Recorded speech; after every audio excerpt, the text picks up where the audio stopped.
ให้สั่งการกระถิ่งในทำห้องว่าสั่งการตั้งเจอในกว่าอันมันก็ว่ามาสู้สิ่งกันเนี่ยบอกว่าสู้ว่านั่นบอกว่าเขาพักเขาพอไว้มันป่นหึงกว่านี่มันหมดเน่าไปสั่งการกระถิ่งในมันเขาว่ามาสู้สิ่งกันในกว่าในห้องว่าสั่งการเน่าว่าจะไหนอ่ะตะกาวเขาหลุดด้านสั่งการบันนี่พอหลุดว่ายาวเนี่ยเจ้าเขาได้เอาการเนื้อสีเมดีแล้วก็คิดให้เป็นสั่งการกระถิ่งให้มันเยี่ยวเหมือนไหนเลยป่นมาพบเนี่ยคำว่าสั่งการไหนดีเลยเฮ็ดนาการมันให้มันเยี่ยวเหมือนไหนก็ห้องว่ามาตู้สิ่งกันแท่งเบิ้งหนึ่งก็ห้องว่าสั่งการจืนเสือไหนวะสั่งการกระถิ่งเนี่ยเฮียในห้องว่าสั่งการจืนเสือไหนตะกาวเขาได้เลยมีเจรีเสตนาลีเสแลมาหลู่ห้างขอห้างกล้วยสังขารเนื้อกันเนื้อจ้องกับปันเงินปันห้อยตะกาเขาปีในห้องไปมีก้นมาหลู่สังการกระถิ่งตะกาวเขาด้วยเครื่องบางปันในเต็มอะไรกับปันเงินซึ่งไหนเพราะกับปันเงินซึ่งไหนในสังการอันมาหลู่นั่นก็เฮ็ดเป็นสังการกระถิ่งในมันอาบในวะก็ในนี้ตีเลยเป็นสังการจืนเสือเหมือนเจ้าหนังเม็ดฝนลูกเนื้อกลางหาวลงมากูมเกิดสังนั่นในสีตนาตะกาวเขาในก็มันชื่อว่ามุนสมุนสร้างเขากับตึกโซนออกมาได้เสือหังก็เห็นมาหลู่นั้นห้องว่าสั่งการจืนเสือในยอกว่าหลู่ด้านสั่งการยาวเนี่ยสั่งการโยนั่นได้ก็หลู่มาดีเจ้าเลยก็ไล่ข้าเอาปันเจ้าเลยก็ไล่ก็การสั่งการกระถิ่งในก็เพื่อเป็นสั่งขี้กาตาหน้าและมือปันกันนั่นสังขารในกันในย่องเด็ดยืนเหมี่ยมปันกันในให้ในเอายืนปันกันแหนมไรเฮยาะเจ้าเอาเลยป้าในเอาเลยในว่าจะแหนมไรตีไหนพัดคอญาติกำบัวให้แลปันกันนะก็ในนี้สั่งการกระถิ่งในห้องว่าญาติสีวระในความปาลีวะความไตเขาได้ตีว่าสั่งการญาติในต้องไว้ว่าสั่งการญาติมันชื่อว่าสั่งการญาติในนะกำพังถามว่าเป็นสั่งการหยับเนี่ยว่าเฮ็ดเล็บต้นเนี่ยก็เอาสั่งการลงเอาไม่ลงหยับไว้จังป่าแห้งให้ก็เล็บป่าแห้งให้ก็เล็บต้นก็มีจะสั่งการหยับอยู่น่ะเป็นสั่งการหยัดหยัดติสีวระเนี่ยแต่แล้วเอากำว่าพัดให้แล้วปันสีเจ้าในห้องว่าหยัดติสีวระห้องว่าสั่งการหยัดเนี่ยว่าสั่งการนั้นตะกาวเขาหลู่มาเมื่อในสังฆสัตติมากะทินาสีวรันสังฆสัตติมาหลู่ด้านว่ายาวเนี่ยเจ้าเขาตีเลยเอาก่อนนะสิสังขารเนื้อจ้องอันสว่างพรมกันในเจ้าเหลือกอดผ่านสีเปิ้ลในตีเลยป่าซาปันเจ้าป้านั่นแหละสังการกระถิ่งเนี่ยก็เป็นเจ้านั่งจ้องก็ได้เอาเนี่ยไรวะ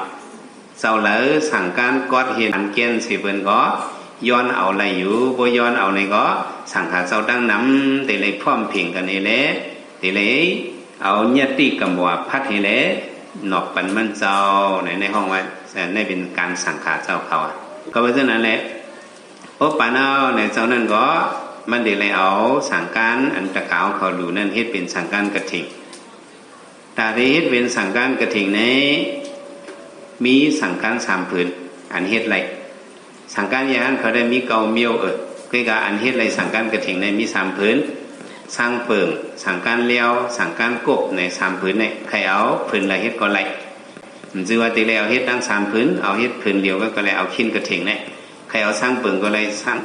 สั่งการเลี้ยวก็ไรสั่งการกบก็ไรนั่นแหละกำเจอมันเจ้าตะกาเขาดูเลยสร้างเปิงผืนเดียวก็เป็นไรสั่งการกระถิ่งดูเลยสั่งการเลี้ยวผืนเดียวก็เป็นไรสั่งการกระถิ่งดูเลยสั่งการกบผืนเดียวก็เป็นไรสั่งการกระถิ่งดูดั้ง3 ผืนก็ไรก็กะตีเลยเอาผืนเดียวกุยอันว่าอะไรมาหลู่ด้านสั่งการกระถิ่งอันว่านั่นเดพรหลีมันมีหาเปิงในนั่นเผอก็ยำถ่อมกุศิกุปาเนาะกุบีอนามันตสารสิกขาปุยานเจ้าเขาบอกให้เอาสั่งการกระถิ่งเอาก็ตีออกการออกจ้องป้าในก็ไว้เราลัดถึงสีเจ้าสีป้าหลวกว่าฮิปเนี่ยที่ออกกว่าก็มีตั้งพิษอาปัดสังในต่อถึงเดินสีมนในไรพรหลีในอันหนึ่งสังขายานะบ่ได้ออกการออกจ้องนะครับเป็นเจ้านางจ้องก็ตีเลยลัดมุนเจ้ามุนสร้างเขาเจ้าสั่งเขาเขามุนเจ้าดีกว่ากันในกั้มนะเขาในดีขึ้นมาในเลยลัดเจ้าในออกแบบพุ่มลาดให้เข้าให้หมอกออกให้ลาดนะพุ่มลาดให้ออกกว่าในเป็นเจ้านางจ้องก็ถูกสร้างอาปาเด้ cái gặp bốเอาเลยครับเอาพันดีกระถิงเอาในนี้ก็ต่อถึงเดินสีมนนั้นมีนาการใหญ่ลำลองลูกขับเพิ่มไปอำตั้นลาเผยกว่าออกย่องกว่าในก็ถูกสร้างอาปากว่าสั่งกายหันบ่ได้ออกดาออกตั้งเนี่ยสั่งการกบสั่งการเลี้ยวสร้างเปิงสามผืนเนี่ยที่เลยมีจำเจ้าเก่าพ่อเมืองของเมืองสายนั่นที่เลยมีนาฮัตปัดป้อมมีนาฮัตปัดหิมสองศอกเขือบไหนถูกสร้างอาปัดว่าจะไหนอ่ะเคยกับพวกข้าบอกพ่อนี่กระถิงเนี่ยได้ก็สั่งการหลงเขาสั่งการกบเนี่ยมันนักหนาเขาไปไว้ดิจ้องเหอ๋อกว่าเมาโตเมาเสือเนี่ยก็กว่าเมาไปเมาไรแต่ขาวเขาเจออะไรมาดูด้านสั่งการเนี่ยก็โคเขาไว้เป็นกระนองปลังเอ๋กว่านาเนี่ยก็ลืมหลังเอาโคเอาอันไว้ตั้งนองตั้งหลังเนี่ยมันมีเพเขียนสั่งมายาเกาไหลเนี่ยในตะขาวเขากว่าเลอเนี่ยก็กว่าเมาไปเมากว่าตั้งเลอก็มีโกนซอยโกนแถมไรนักหนาป้าปานสั่งในไรพรเดียนในหมายสามคณะโบสนิปาสิดีอ่ะเมียวสังขายาหันอันนั้นตะกาเขาดูไรหมอมาปังพอมาปังกับเป็นกับซ้อมเนี่ยดูไรว่าความอันจับเล็บในศาสนามาปังเจ้าเขาซุ้งซ้อมในคามาปังซุ้งซ้อมวันคาในติเลวาจังไหนผมว่าจังไหนพระสมะเขาคาติปังซุ้งซ้อมวันคาในติเลวาจังไหนผมว่าจังไหนพระสมะเขาคาติกับตันปอกคากระเฮินเมื่อซุ้งตันปอกคาเนี่ยเจ้าเขาเมื่อซุ้งไหลอยู่ก็หนึ่งป้าเนี่ยเมื่อซุ้งไปหังสองป้าเนี่ยก็เมื่อซุ้งไหลสามป้าเนี่ยก็เมื่อซุ้งไหลอ่ะไอ้กะพวกสี่ป้าเมื่อโฮมกันในกินเนี่ยเป็นเกิ้งสังขาไว้อ่ะขณะบอสนิปาเสติอย่างป้าสี่ป้าคือเนื้อเมื่อกินตะกาเขาสมากว้ามจับแดบสมามากินต่ำปอกคาเลยมากินข้าวโคคาเลยในสี่ป้าคือเนื้อกับกินนั่นเขาจะถูกอาปาดวัดพระเป็นเจ้าวัดไอ้กะพวกหาเอาฟันดีกระถิงเนี่ยเป็นหังวัดตัวถึงเรือนสีม้วนตะขาวเขาหมอไว้เราไอ้มาลาดว่าเมื่อกินข้าวซอยโคคาเมื่อกินข้าวโคคาในก็เมื่อกินก็มีตั้งพิษสังในตะขาวเขาเสื้อเลยหรือพันมีกระถิงในก็เขากินตั้งกินตั้งเยี่ยมสังก็เป็นอียาจังเบิบจังต้นจังหักในเลยพันเหรียญในจังว่าทุ่งสามเต้าได้ก็มีลองเลยในก็จะปู่จ้องโหหลูปู่ปานมาปังในเขาหูความสับเรียบมันนั่นน่ะเพราะหมูซึ่งนั้นในได้ตะกามังซื้อติมาลาดต่อมุนเจ้าเนี่ยบ่หมอลาดสงสัยอ่ะ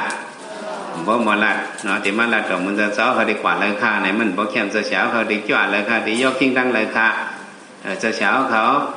ซุ้มซ้อมเอาค่าห้าเขาบอกว่ากินข้าวเย้าห้าเนี่ยมันบ่เรียบนั่นน่ะเนาะเขาขึ้นลัดขึ้นตัวเขาในก็คาตะเป้เขาเนี่ยตะเป้เขาน่ะตะเป้พระเป็นเจ้าเนี่ยเจ้าเช้าเขากิ้ง